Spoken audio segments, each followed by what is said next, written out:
Драги сограѓани, почитувана јавност и представници на медиумите, ви благодарам за присуството на денешната пресконференција. Ова пресконференција ја повикавме за неколку работи. Прво, за алармантната ситуација со ѓубрето во град Скопје. Повторно се вжештува ситуацијата околу сметот. Ова што го живееме е најапсурдните прилики кои Скопје некогаш ги имало. Мислам дека никој не можеше да претпоставува дека ќе дојдеме во состојба каде што ќе имаме вакво преплавување со смет и тотален колапс на комуналните претпријатија и градските власти, како и општинските власти кои го создаваа сиот овој проблем во изминатите 4 години, така да јас мислам дека јавноста треба да знае дека повторно да нагласиме дека независно ние сметаме дека независно кој ја добие поддршката за Скопје, веднаш треба да почне со санирање на сметот во град Скопје. Јас оваа прилика ја користам да повикам на сите скопски градоначалници кои победиле во првиот круг, како и сите оние кои се надпреваруваат во вториот круг, да бидат спремни, независно од политичка афилијација, да почнеме да работиме заедно на санирање на овој проблем веднаш. Тоа значи дека доколку ние ја добиеме поддршката на граѓаните на град Скопје, ние ќе влеземе веднаш во соработка со сите скопски градоначалници, со централната власт, со секој, како и со санирање на состојбите во комуналното претпријатие, за да се спречи дополнително продлабочување на оваа здравствена криза која се случува на град Скопје. Тоа значи дека суетите политички веќе не смеат да имаат место во политичкото дејствување на градоначалниците.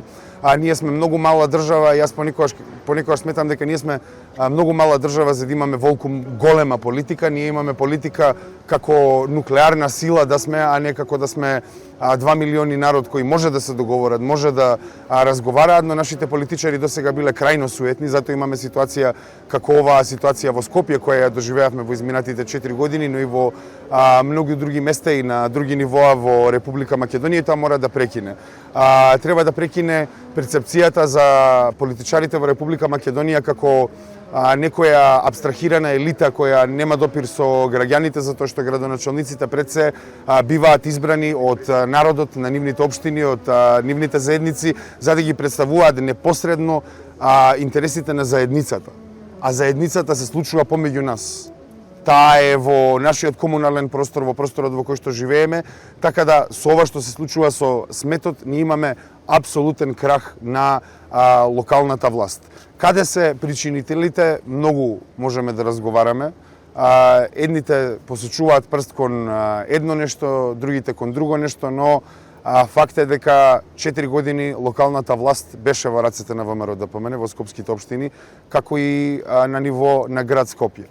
Така да, тоа што треба да го извлечеме како заклучок е дека не смееме повторно да си дозволиме луксус, да се играме со здравието на скопјани, да даваме поддршка на партии кои можат повторно да не втурнат во ваква криза само заради лични суети, затоа што многу низ медиумите се зборува во последно време што ако ни се случи повторно мандатот како оној на градоначалничката Даниела Арсовска, ја секогаш ќе потенцирам дека тоа се случи откако им дадовме поддршка на ВМРО ДПМН, така да јас повикувам на целосна, надпартиска мобилизација против владината замисла за водење на нашиот град, бидејќи таа влада не доведе до оваа состојба, како што нагласи на вчерашната пресконференција. Ова повикување на кризна состојба во град Скопје волку доцна пред самите избори покажа дека оваа влада намерно го остави градот да дојде на работ на целосен колапс, за да може да изиграва негов херој. Тоа значи дека во неделак имаме јасен избор, но сега треба да сватиме сите дека е време за одлука, не е време за полемика. Сите кои сметаат дека треба конечно се движиме во друга насока, треба во недела да го искажат својот став и заедно, надпартиски, во интерес на сите скопјани, да се избориме за позицијата од која ќе можеме да ги санираме работите. Доколку ја добиеме поддршката дополнително, тогаш можеме да разговараме за состојбите во комуналното претпријатие кое со години се колабира намерно преку управниот одбор, но и преку Советот на град Скопје, и во однос на самото комунално претпријатие, како што рече премиерот Мицковски на 10 септември 2025 година, рече дека ти имаат план за негово приватизирање, тоест создавање на јавно-приватно партнерство во комунална хигиена Скопје, и тука ни се покажуваат и сликовито ни се покажуваат едноставно контурите на планот кој досега беше во главите на градоначалниците на ВМРО ДПМН, тоест колабирање на градската хигиена за да се оправда приватизирање на комуналното хигиенско предпријатие.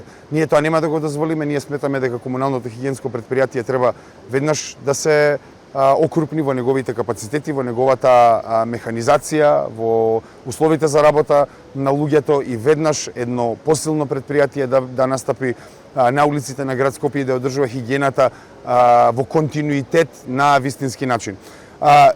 На самиот крај, јас ќе спомнам за решение кое ние го имаме разгледувано во однос на комуналниот отпад.